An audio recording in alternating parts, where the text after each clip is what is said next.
Halo anak-anak hebat, kembali lagi dengan belajar bersama Bu Syifa. Sebelumnya, apa kabarnya kalian? Semoga selalu dalam keadaan sehat ya. Hari ini kita akan belajar materi kelas 5, tema 4, sehat itu penting, subtema 3, cara memelihara kesehatan organ peredaran darah manusia, pembelajaran kedua. Oke, sebelum kita memulai pembelajaran, kita berdoa terlebih dahulu ya. Nah, setelah kalian selesai berdoa, kalian juga bisa meminta tolong kepada kedua orang tua kalian untuk menemani kalian belajar. Jangan lupa ucapkan terima kasih ya ketika sudah ditolong, dan ucapkan kata maaf ketika kalian melakukan kesalahan. Sebelum memulai pembelajaran, Ibu akan menampilkan tujuan pembelajaran kita hari ini terlebih dahulu.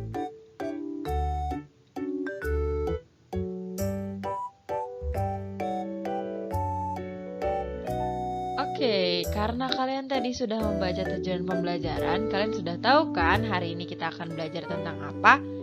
Kita mulai ya. Nah, coba perhatikan gambar di samping. Itu gambar apa ya? Ada yang tahu itu gambar apa? Oke, tepat sekali, itu gambar kancil dan Raja Siput. Kira-kira akan ada cerita apa ya dari kancil dan Raja Siput? Coba kalian baca teks cerita yang ada di layar ini.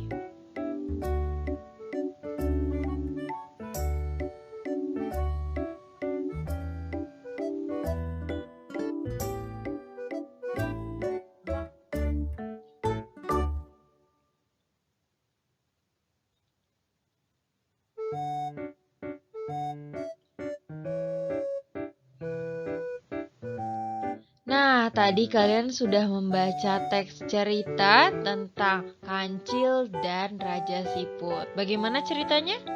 Seru? Oke, kira-kira apa ya pesan yang ada dalam cerita tersebut? Ada yang tahu? Nah, pesan yang ada dalam cerita tersebut adalah kita tidak boleh memandang rendah orang lain dan tidak boleh juga menganggap diri kita yang paling hebat. Jadi kita tidak boleh bersikap sombong kepada orang lain. Oke, setelah membaca teks tadi, sekarang Ibu ingin bertanya. Adakah yang tahu apa itu cerita bergambar atau gambar bercerita? Adakah yang tahu?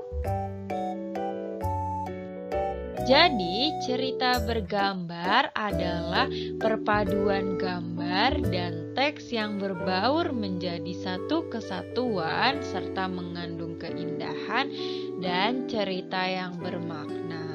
Salah satu contoh cerita bergambar adalah cerita Kancil dan Raja Siput yang kalian baca tadi. Dalam cerita tersebut terdapat gambar dan teks yang berbaur menjadi satu kesatuan. Nah, gambar dan teks tersebut juga memiliki sebuah cerita yang bermakna, yang pesannya tadi kita tidak boleh sombong. Nah, tadi kita sudah mengetahui apa itu cerita bergambar. Sekarang kita akan belajar langkah-langkah membuat cerita bergambar. Yang pertama, kita harus menentukan ide, tahu gagasan atau tema yang akan dibuat terlebih dahulu. Jadi, tema kita harus memilih tema sesuai dengan jenis cerita yang akan dibuat. Yang kedua, kita harus menentukan karakter terlebih dahulu. Nah, penentuan karakter ini berkaitan dengan cerita yang hendak disajikan. Oleh karenanya, sebaiknya dilakukan di awal. Jadi tadi setelah kita menentukan tema, kita menentukan karakternya nih. Yang selanjutnya, kita membuat alur cerita, di mana alur cerita yang hendak digambarkan ini merupakan bagaimana cerita tersebut berjalan. Setelah kita menentukan tema, menentukan karakter, kita membuat alur cerita. Setelah menentukan alur cerita, kita akan menyiapkan alat dan bahan. Alat dan bahan yang hendak diperlukan untuk menggambar dan beberapa perlengkapan lainnya harus kita siapkan. Setelah menyiapkan alat dan bahan, selanjutnya kita membuat sketsa atau rancangan gambar. Nah, kita membuat sketsa dari cerita yang telah ditetapkan dengan cara menyusun karakter, tema, dan alur ceritanya terlebih dahulu. Setelah membuat sketsa, kita akan menyempurnakan gambar. Jadi ini adalah langkah terakhir untuk membuat cerita bergambar, yaitu menyempurnakan gambar. Kita bisa mengoreksi dan mulai memperindah gambar, serta menambahkan dialog dan memberi pewarnaan hingga menjadi sempurna. Bagaimana? Dapat dipahami ya materi tentang cerita bergambar dan langkah-langkah yang dilakukan untuk membuat cerita bergambar. Selanjutnya kita akan belajar sistem peredaran darah pada hewan. Nah, sistem peredaran darah hewan itu dibagi menjadi dua, yaitu peredaran darah terbuka dan peredaran darah tertutup. Nah, sekarang coba kalian tebak terlebih dahulu nih, termasuk ke dalam peredaran darah apakah hewan berikut ini? Oke, ini gambar belalang. Belalang termasuk ke dalam hewan yang memiliki peredaran darah terbuka atau tertutup ya? Ya, tepat sekali. Belalang merupakan hewan dengan peredaran darah terbuka. Oke, yang selanjutnya adalah ikan. Ikan adalah hewan dengan peredaran darah terbuka atau tertutup ya. Oke, tepat sekali. Ikan merupakan hewan dengan peredaran darah tertutup. Nah, sekarang kita akan melihat nih sistem peredaran darah terbuka dan tertutup itu seperti apa. Nah, kalau sistem peredaran darah terbuka, tekanan darah yang dihasilkan dari kontraksi jantung yang terbuka, sehingga sari makanan yang terdorong akan mengalir lebih lambat. Contohnya cacing dan serangga. Sedangkan peredaran darah tertutup, itu jantung akan memompa terus-menerus dan cenderung stabil. Hewan dengan sistem peredaran darah tertutup adalah kelompok hewan vertebrata. Contohnya adalah katak, ikan, reptil, dan burung. Nah, sekarang kita akan pelajari lebih lanjut tentang sistem peredaran darah dari masing-masing hewan. Yang pertama ada belalang. Nah, serangga atau belalang memiliki sebuah pembuluh yang memanjang dan terletak membunjur di atas saluran makanan sebagai alat sirkulasi darahnya.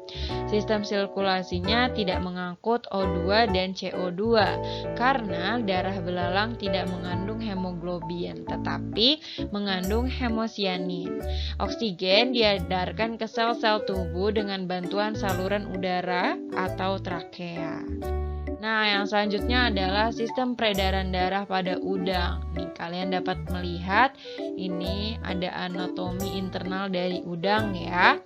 Nah, darah dipompa dari jantung melalui pembuluh darah menuju bagian bawah tubuh seperti kaki. Darah dari bagian kaki mengalir menuju insang bagian kiri dan kanan tanpa melalui pembuluh. Di insang, darah mengikat O2 dan kemudian kembali ke jantung.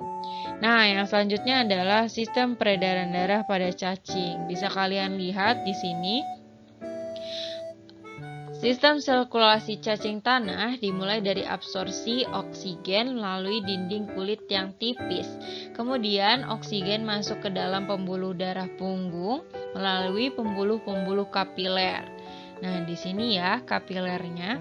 Darah di dalam pembuluh darah punggung mengalir dari belakang menuju arah kepala dan mengalir menuju pembuluh darah perut melalui lengkung aorta yang letaknya di dalam.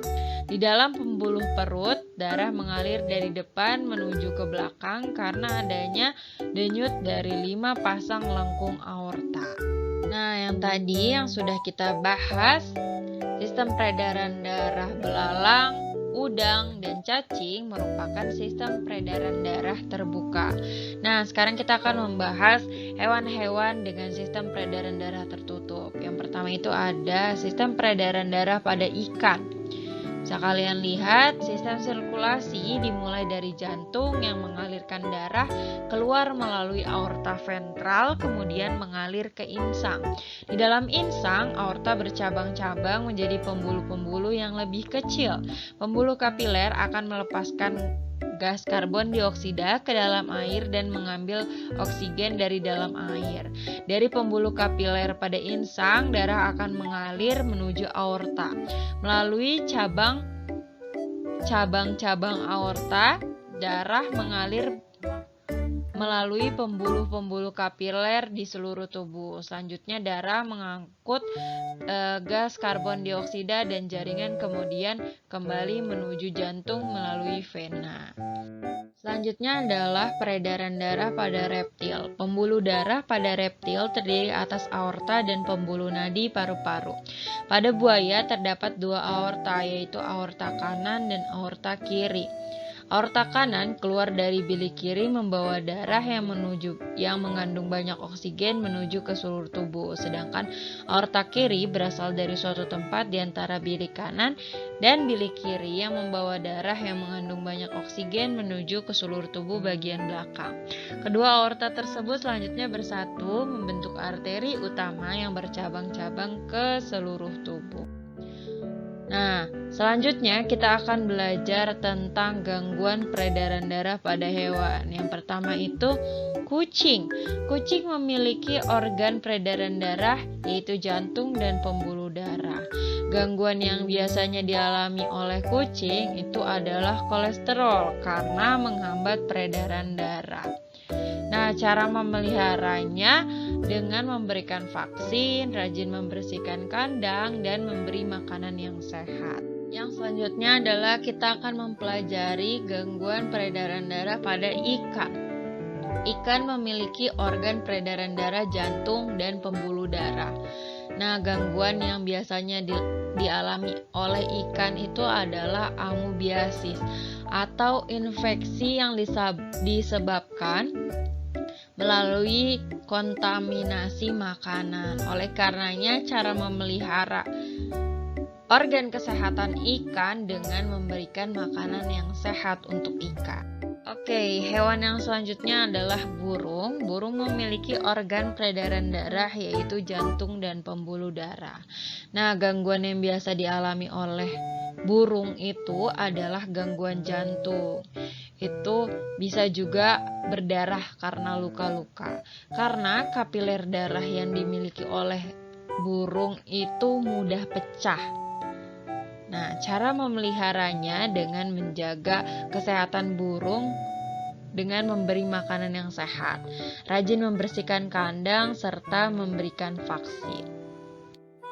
Sudah paham ya tentang sistem peredaran darah pada hewan, gangguan yang dialami, serta cara yang dilakukan untuk memeliharanya.